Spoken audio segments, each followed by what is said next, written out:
جوانان برای هر کشور ثروت بی‌بها و با اصطلاح ستون‌مهره آنها به حساب می‌روند. این است که در بسیاری از نشست‌های حکومت شعار جوانان آینده ملتند به میان گذاشته می‌شود. این در حالی است که قسمی از جوانان به چنین شعارها نه چندان باور دارند.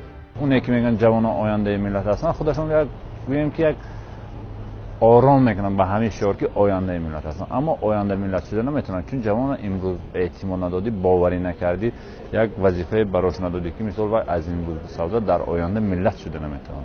اونقدر به همین شعار اونقدر محتاج هم امروز نباشه. امروز جامعه نه تنها جامعه کشور، اگر در سطح بین الخلقی نگاه کنیم به طور خیلی با سرعت به پیشرفت است. امروز با مثلا انتظار ایستادن که یک کادر تربیت میکنیم و جوانان امروز رو تربیت میکنیم و بعد اونها جامعه رو آباد میکنند، این هم تا اندازه مثلا به درد جامعه نمیخورد.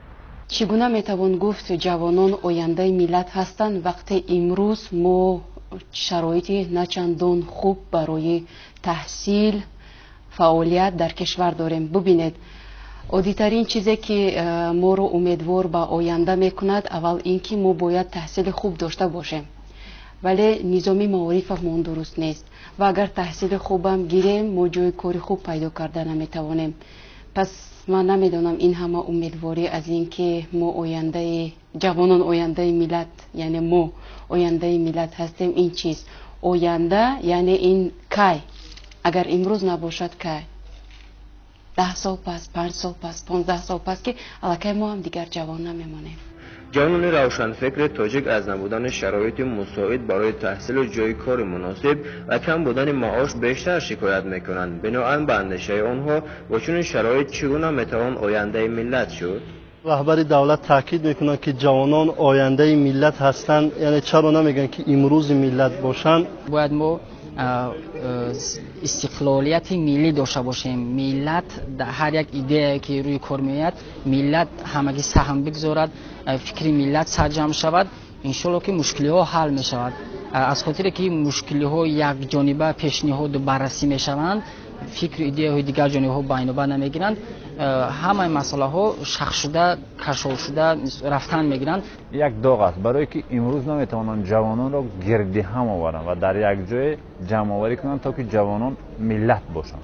و کدام خاطر یگانه سببش نداشتن جای کاری دائمی در وطن، در ملک خود.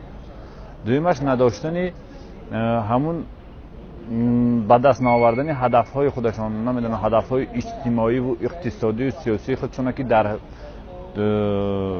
داخل به دست نمیبرن، سفر میکنن خارج.